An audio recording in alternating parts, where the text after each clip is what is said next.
Hello student, welcome to this video. स्वागत है आप सभी का अर्धवार्षिक परीक्षा 2022-23 कक्षा 10वीं विषय विज्ञान के लिए। आपका 6 जनवरी को जो पेपर आने वाला है उसके लिए यहाँ पर देखिए क्वेश्चन पेपर आ चुका है। समय देखिए आपका 3 घंटे रहेगा। 75 नंबर का आपका पेपर विज्ञान का भी रहने वाला है।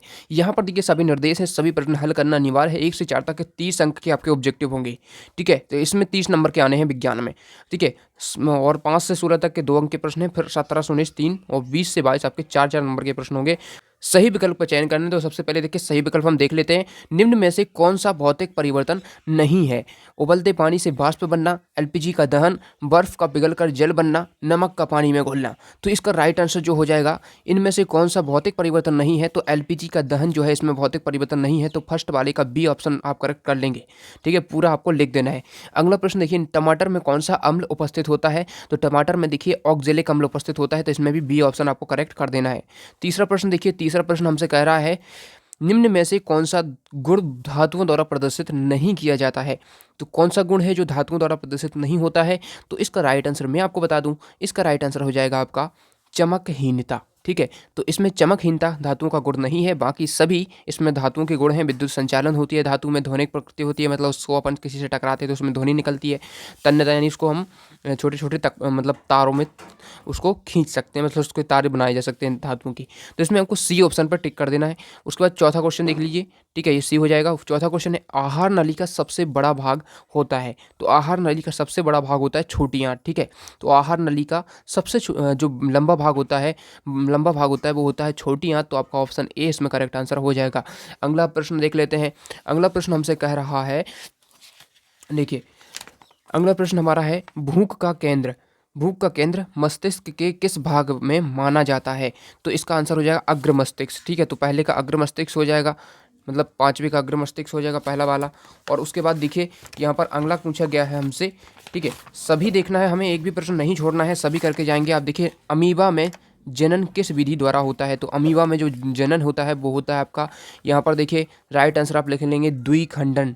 ठीक है, आपका ऑप्शन नंबर ए हो जाएगा इसमें। ठीक है, द्विखंडन। उसके बाद देखिए ये छठा हो जाएगा। सातवां देख लीजिए, सातवां प्रश्न हमसे कह रहा है, सातवां प्रश्न कह रहा है, मनुष्य में लिंग गुणसूत्रों की संख्या होती है? तो 23 जोड़ी होती है। ठीक है, 23 जोड़ी होती है। अब आठवां प्रश्न कह रहा है हमसे, आठवां प्रश्न क्या कह रहा है, वाहनों में पीछे का दृश्य देखने के लिए किस दर्पण का उपयोग किया जाता है? तो वाहनों में जो पीछे का जो दृश्य देखने के लिए होता है आपका यहाँ पर उत्तल दर्पण। ठीक है, तो इसमें बी वाला हो जाएगा। ठीक है, तो इस प्रकार से इसमें उत्तल दर्पण हो जाएगा। ठीक है ना, तो यहाँ पर सभी क्वेश्चन हमारे हो जाते हैं। अगला प्रश्न देखिए, रिक्त स्थान की पूर्ति करना है। रिक्त स्थान में पहला क्वेश्चन आपको पूछा गया है, अम्लीय वर्षा का पीएच मान खालिस्तान होता है? तो अम्लीय वर्षा का जो पीएच मान होता है, तो प्रश्न 2 के आंसर चलिए यहाँ पर लिख लेते हैं। प्रश्न 2। ठीक है, प्रश्न 2 के उत्तर, तो पहला आंसर हो जाएगा अम्लीय वर्षा का जो पीएच मान होता है वो होता है 5.6 से कम होता है। ठीक है, ये होता है अम्लीय वर्षा का पीएच मान। दूसरा इसमें पूछा गया है, दूसरा प्रश्न है, लंबे समय तक आर्द्र वायु में रहने पर लोहे पर भूरे रंग की परत की पदार्थ की मतलब परत चढ़ जाती है, भूरे पत्र की पदार्थ की चढ़ जाती है, इसे कहते हैं, उसे जंग कहते हैं। ठीक है, उसे जंग लगना कहते हैं या जंग कहते हैं। तीसरा प्रश्न देखिए, तंत्रिका तंत्र की प्रमुख इकाई खालिस्तान है? तो तंत्रिका तंत्र की प्रमुख इकाई है न्यूरॉन। ठीक है, उसके बाद देखिए चौथा प्रश्न है इसमें, यदि पराग कणों का स्थानांतरण एक पुष्प के पुंकेसर से उसी पुष्प के वर्तिकाग्र पर होता है तो यह प्रक्रिया कहलाती है स्वपरागण। ठीक है, स्वपरागण कहलाती है प्रक्रिया। जब एक पुष्प है आपका, कोई एक पुष्प है, ठीक है, आपने मान लीजिए एक पुष्प बना दिया और उसका वर्तिकाग्र ये है, ठीक है, उस प्रकार से देखिए पुष्प है और उसके जो पुंकेसर हैं इस प्रकार से यहाँ पर हैं। इससे यहाँ पर देखिए इसी पुष्प से जो परागकण है वो झड़ के यहाँ पर देखिए यहाँ पर आ जाते हैं, तो ये स्वपरागण होंगे। यदि इससे किसी दूसरे पुष्प पे जाता है जो परागकण है तो हमारा हो जाएगा परपरागण। ठीक है, ध्यान रखना है इन चीज़ों को। पांचवा प्रश्न देख लीजिए, पांचवा कह रहा है, जब कोई प्रकाश किरण सघन से विरल माध्यम में प्रवेश करती है तो यह खालिस्तान से दूर हट जाती है।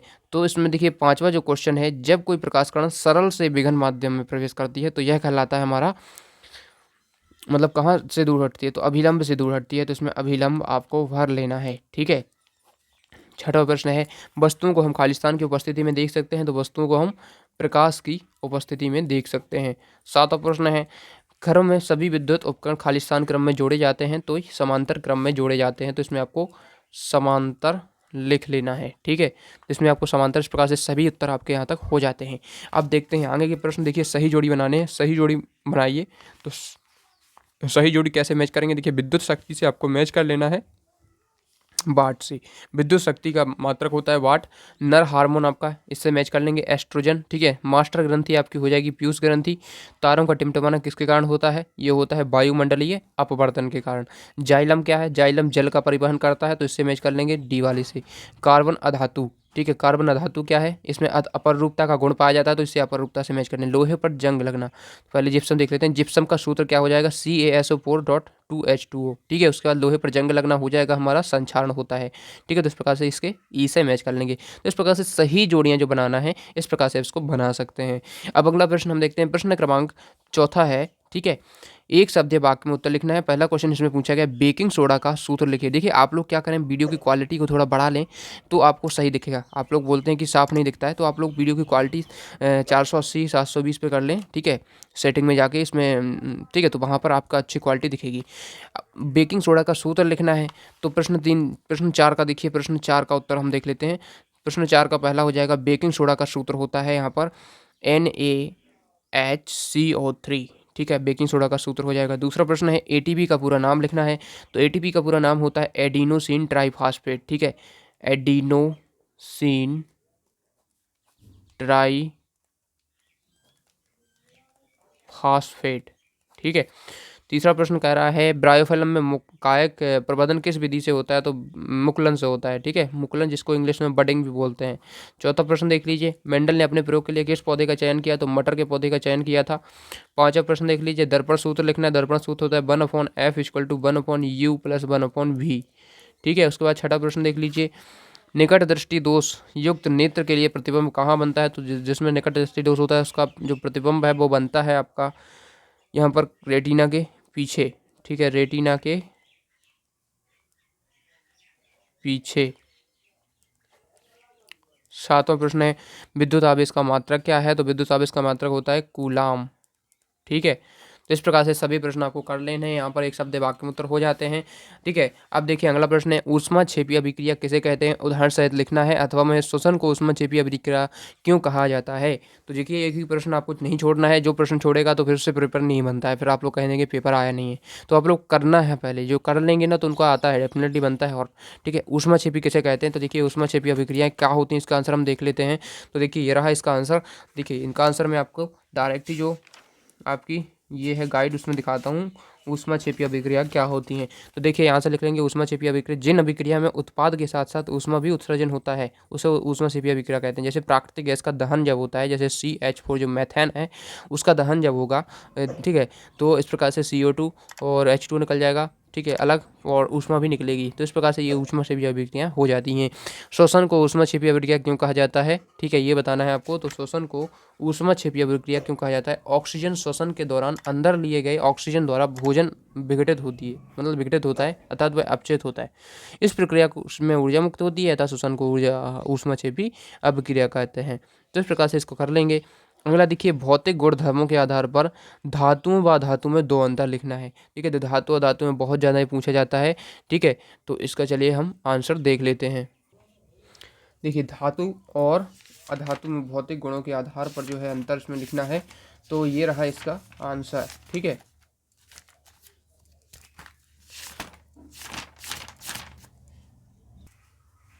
तो देख लीजिए यहाँ पर धातु और अधातु में भौतिक गुणों के आधार पर ये अंतर हो जाएगा। धातु में धातु की चमक होती है और अधातु में चमक नहीं होती, चमकहीन होती हैं। धातु में कठोर होती हैं और ये नरम और भंगुर होती हैं। नरम मतलब उसको आसानी से मोड़ा जा सकता है और भंगुर मतलब आसानी से टूट जाती हैं। धातु में आघात वर्धनता का गुण होता है। ठीक है, जबकि यहाँ पर आघात वर्धनीयता का गुण नहीं होता है। मतलब इन्हें हम जैसे इसको किसी से जैसे हथौड़ा मारेंगे तो वो फैल जाएंगी। ठीक है, और इसमें तन्यता का भी गुण होता है, ध्वनिक गुण होते हैं। इसमें तन्यता ध्वनिक गुण नहीं होते हैं। इसमें गलनांक तथा क्वथनांक जो है धातुओं के उच्च होते हैं, इनके जो गलनांक क्वथनांक हैं कम होते हैं अधातुओं के। इस प्रकार से अंतर आपको कर लेना है। अब देखिए धातुओं के कोई दो गुण लिखना है। तो प्रश्न 6 का भी आंसर चलिए हम देख लेते हैं। धातुओं के गुण लिखना है।